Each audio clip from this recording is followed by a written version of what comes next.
Time once again for the Coach Dave Jacobs Show as we bring in a victorious Coach Jacobs into the studio to talk about the senior night win over Civic Memorial. Welcome back, Coach. Thank you. Appreciate it. Was a rainy, kind of overcast night. Offense wasn't really clicking on all 8 cylinders, but came away with a win. The defense really stepped it up this week. Yeah, we only ran 18 plays in the first half and could never really find a rhythm on offense for whatever reason, and they had something to do with that. But our defense was out there for an awful long time, and we were able to get a big kickoff return for a touchdown, which helped give us a spark. So we got the W. We clinched a playoff berth for the second consecutive year, and it was good for the boys to win on senior night against CM. So it was a good night. The Civic Memorial quarterback, Kyle Kirkpatrick, came in with some pretty good numbers throwing the football, but he used his legs to run for some first downs, especially early in the game. Once again, the defense put a lot of pressure on him, so he was forced to scramble, and he ran for some first downs. After the game was tied and after the Panthers took the lead, he seemed to hesitate and not quite let go and run. He kind of tried to stay behind the line of scrimmage and look downfield, and that just played right into the Panthers' hands. Well, Coach Bishop and really Coach Metzler made some great adjustments on how we're attacking the kid. And early when he was getting loose, we were just running by him on our pass rush. And, Coach Metzler really with his defensive lineman. And I really thought Logan Beck and George Lorton played outstanding. They were hard to block for them, and they really were patient on their pass rush and were able to flush him and then get off the block and get him. So kudos to our D-line coach, Coach Metzler. He did a great job getting them ready. Logan really had his number was called a lot. I think he was credited with 2 sacks, and there might have been a couple of other plays where they may have gotten back to the line of scrimmage or just a 1-yard gain. He really had a good night on senior night. Yeah, he had a highlight film. I mean, that's one of the best games I've seen a D lineman play, and just his technique, his hustle, getting off the ball, and really, I mean, it was fun to watch him play, and George Lorton too, and George has really had a good year for us as well. We're going to talk about all the seniors who were honored a little bit later on in the show, but we wanted to keep focus on this win over Civic Memorial. Billy Ritchie did not have a touchdown pass in the game, but he did have a run for a touchdown. On that play, he had 5 receivers spread out. Billy kept looking to the sidelines as before the snap. And was there a change of the play, or was he looking for you for something, or what? Because he did end up getting the rushing touchdown on that play. We had the signals mixed, and we had a quarterback running play in. Actually, Coach Metzler wanted to put that one in this week, and Billy's supposed to determine what side it goes to based on the defensive alignment, and the confusion was he thought I was calling for a screen, and it was really a quarterback run, and then he neglected to tell the lineman which way it's going, and the lineman just got off the ball. Our tackle was supposed to pull, but neither one of them knew which direction it was going, so neither one of them pulled, and they really just got off the ball, and Billy got in there, so the football gods were with us, I guess. Were you thinking about calling a timeout, or was he confused and maybe thinking about calling a timeout himself? Well, I thought he had the call. I mean, I thought I said kick, which is the play, and I guess he didn't get the message to the lineman which way we were kicking. The other thing that really did not work as well as planned was using your short yardage game and then throwing the ball out of that formation. Running the ball had a lot of success in the triad game and in recent weeks, and you really haven't thrown the ball out of that formation, but you tried it a couple of times. It really didn't work out. Yeah, they were sitting on it, and they had it defended well. We need to look at that. I mean, if I would have had my quarterback keep it, they didn't have anybody on him, and then we got to have something to bang up inside in the A or B gap to keep them honest, because they were just firing outside, and they had 3 linebackers in the middle that were just following the stack. So, they got good coaches and good players too. So, but we did have a lot of good things, and the Austin Lolo's fumble, on the 2 or the 3, that kind of hurt us, and. We left a score on the board there, and then we had where we didn't get in late in the game and had to settle for a field goal. those were missed opportunities. We were just, I don't know if it was the emotion or what, but we were not our energetic selves, and I know CM had a lot to do with that. It was a very physical game. I do know that. The settling for field goals. It's nice to get 3 points. It's nice to have a kicker because some teams might not have gotten 3 points on those possessions. Yeah, and Izzy's done a great job, and we really don't even have him through the week. He shows up on Friday and warms up and kicks. So, but he's with the way our offense has been playing, he's had plenty of opportunities with extra points and field goals, and it's good to be able to call that anytime we're inside the 20 or at the 20. I know we're in range. And you don't like to talk about setting records and stuff like that, but Jake Varble set a new team record for yardage on receptions with this past weekend's game. Yeah, and I'm proud of Jake, proud of Billy, and I mentioned something to Jake today, smiling. He goes, all he could say, yeah, just think of all the ones I dropped, and as he's. Oh, so he realizes it too. Trust me. And I said, well, just think, you guys I had him and Billy both there, and said, you guys are both setting records. Just think if you'd catch all the ones he threw to you, and the one that Crick had in the end zone that, I don't think it was pass interference, but the boys said that would have been a record too for most touchdown catches, or I don't know. I mean, it's fun, but that was another scoring opportunity that we missed. So, we got to hit those, and we're glad we got through that one and make a big push here at the end. It was senior night, and traditionally what we've done with Coach Jacobs is to go through all the seniors. A lot of the linemen, they don't get to have their name mentioned a lot on the radio, but we wanted to go through the seniors and let Coach talk about them. We'll do it in numerical order. Number 2, Billy Ritchie, your quarterback, and you've just talked about record-setting year. Yeah, and Billy has just been awesome this year. His toughness, his demeanor, his poise.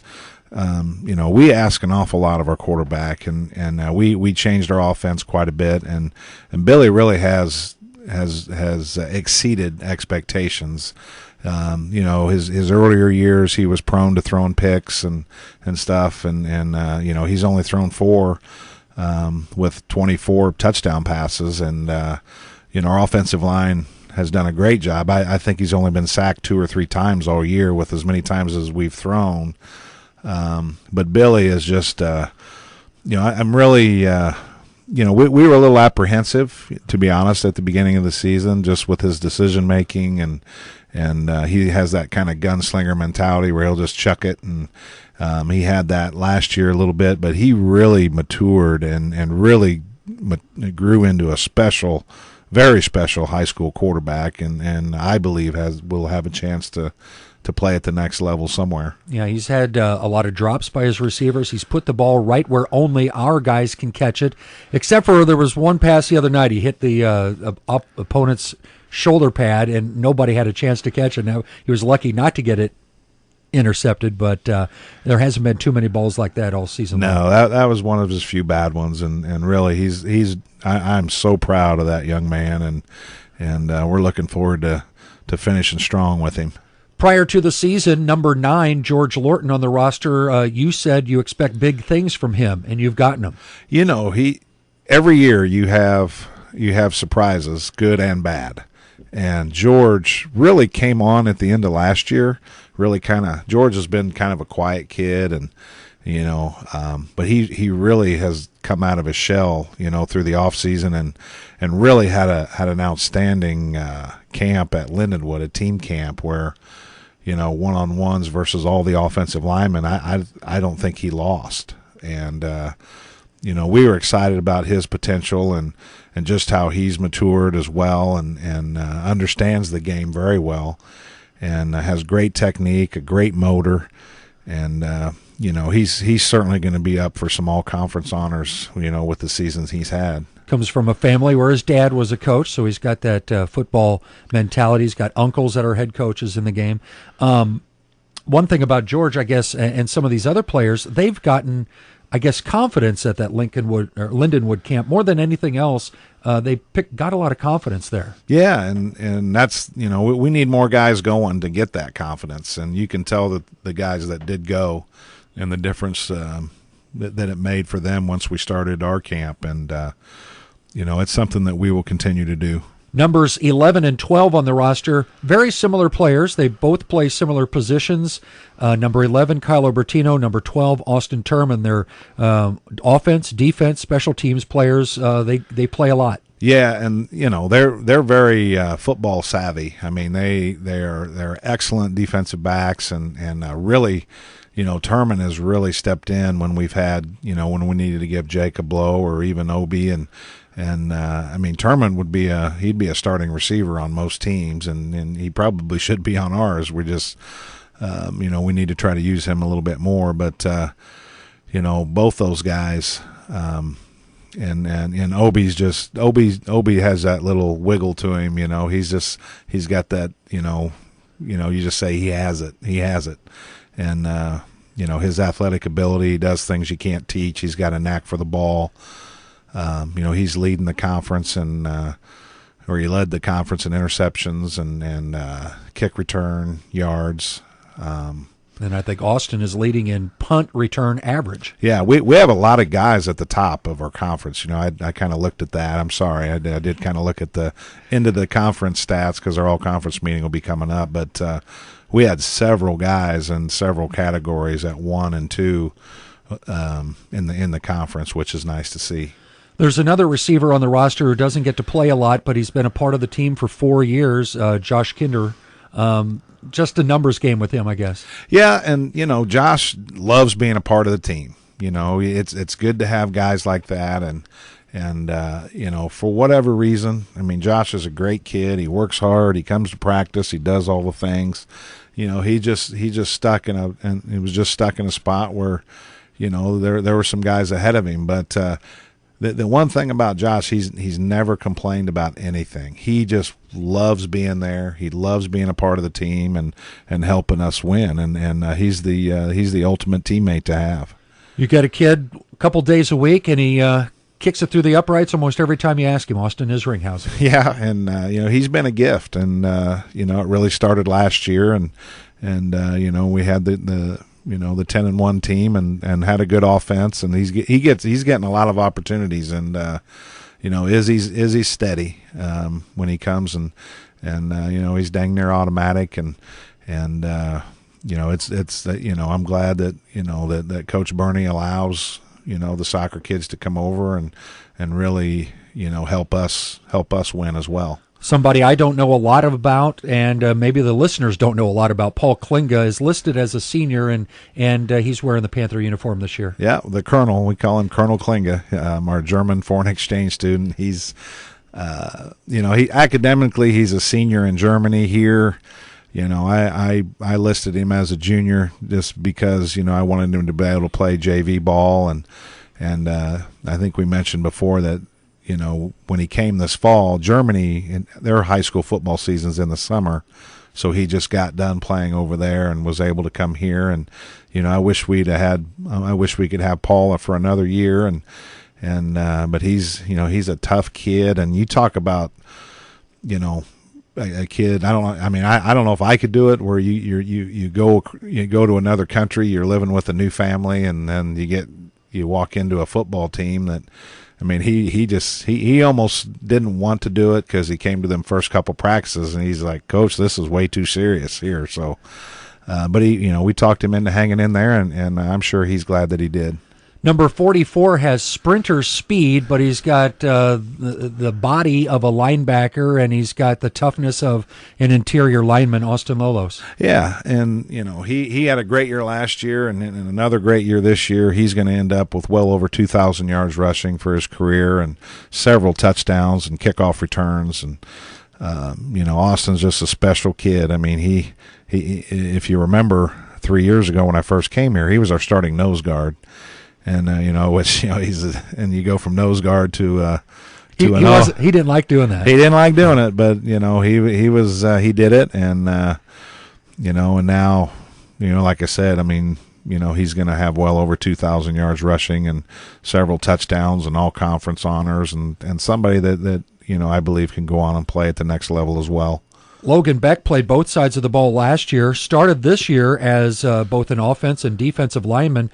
About midway through the year, he got switched primarily to defense, and he had his best game this past weekend. Oh, yeah. I mean, he's, watching the tape, he had one of the best high school football games I've ever seen from a defensive lineman.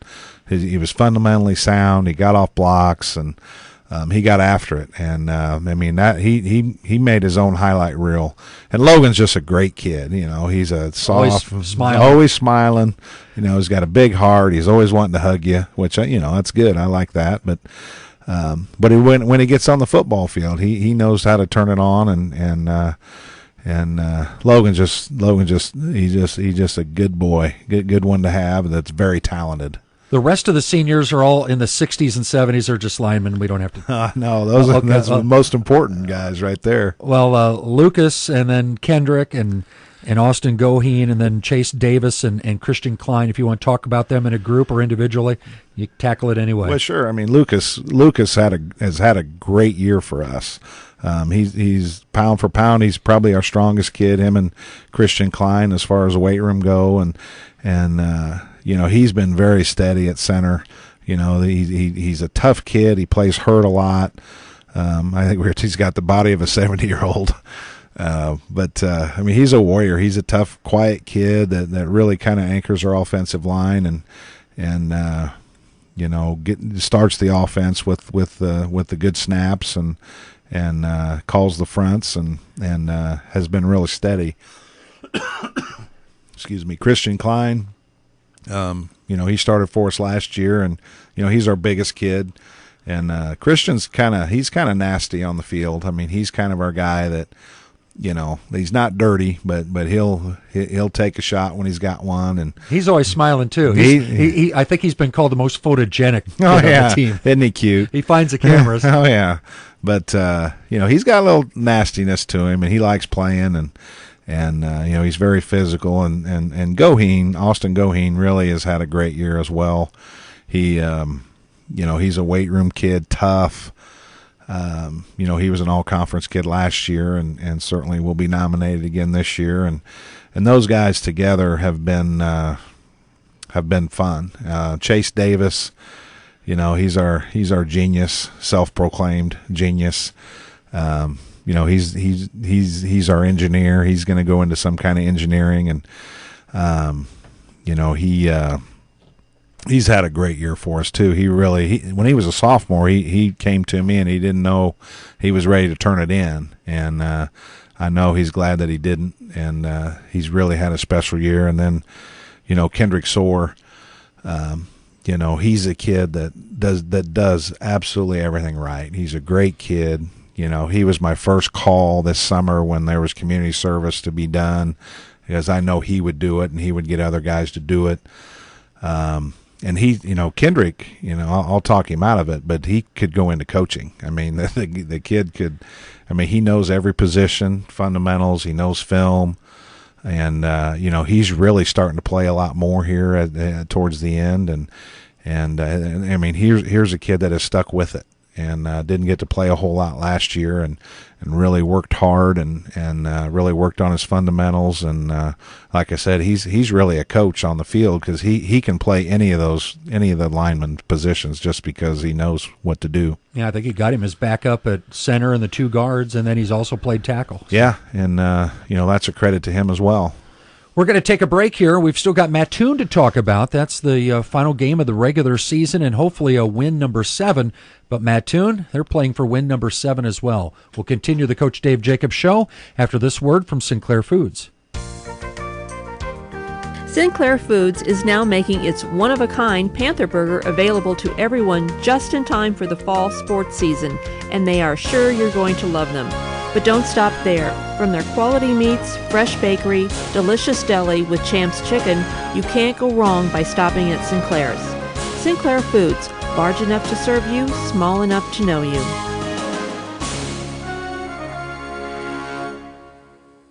Welcome back to the Coach Dave Jacobs Show. It's brought to you by Sinclair Foods.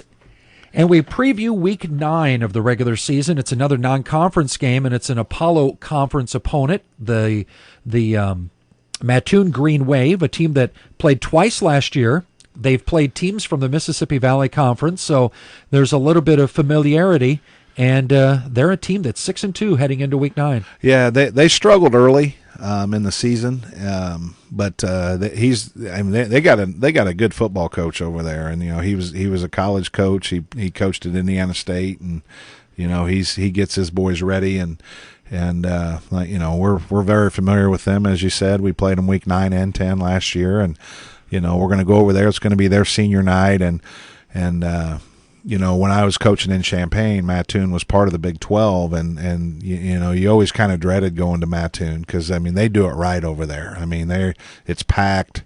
They got the tailgaters. They got an awesome press box, and their students all stand in the end zone on the back line, and it's definite playoff atmosphere, and usually the officials are from somewhere around Mattoon, so that always makes it interesting as well. They split 2 games against Mississippi Valley Conference opponents. They beat Triad 36-33, and they were beaten by Highland 56-0. And then in their conference matchup with Mount Zion, a team that the Panthers played earlier this year, they beat Mount Zion 30-20. They're the undefeated conference champion.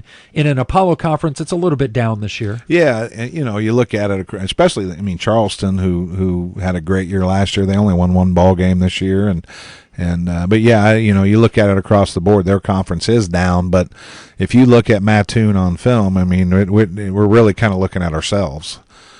They've got a quarterback that's really special. He can run and throw. He's 6'2", 180, 185, and he's as slippery as the CM kid, but I think he throws the ball a little bit better, and he's got better weapons to throw to, and they can also get in the eye. They have a couple good little running backs. They've got some good athletes, and they struggled defensively early, but they've changed some things on what they're doing and really bringing pressure, and we're gonna have to play our best game, and I believe that we will. It's going to be a situation where both teams are looking for that win number 7, which means so much. It could mean a home playoff game and at least a high seed, and so there's a lot on the line, even though both teams have clinched playoff berths. Yeah, the playoffs start now. We're both in, and I think they might be in 5A right now, and we're listed in 4A. But it's still going to be playoff atmosphere football, and it's something that we've got quite a few kids sick this week, and some kids out of school, and we gave them the weekend off, and we still got some guys banged up that we got to get healthy and get them ready, because we got to go over there with our best. And we hope for the best on Friday night when the Jersey Panthers travel to Mattoon, take Highway 16 all across the state of Illinois, and follow the Jersey Panthers in their season finale. And you'll hear it 1480 WJBM live on Friday night. And then on Saturday, we await the pairings from the IHSA. Is there a certain ritual you go through on Saturdays when you await the IHSA word? We're debating what to do. Usually it's a late Saturday night, and I usually just let the kids go hang out where they want to, and the coaches will go hang out and wait, and that way when we get the pairings, we can get to work. We'll start the film exchange and start deciding if you're going to play Friday or Saturday, and start the practice schedule, because if it's a Saturday game, you have an extra day to prepare. If it's a Friday, then you got to get to work pretty quick. Kind of rare if it's a Friday game. Both coaches have to agree on that. Yeah, and there's a lot of things that come into play there. You got to look at travel, of course, and then the weather are 2 big things. I'm not opposed to playing a Friday night game if it's close and the weather's nice, but the other thing to consider, I haven't even looked at it, when the Cardinals game 7 would be. I think that cost us the crowd a little bit the other night, with the Cardinals at home. So, we want to make sure that it's convenient for everybody to be able to go and have some fun. Coach Dave Jacobs, we hope to have you back to talk about playoff football. Dave Jacobs Show, sponsored by Sinclair Foods. Good luck this weekend. Thank you. I appreciate it.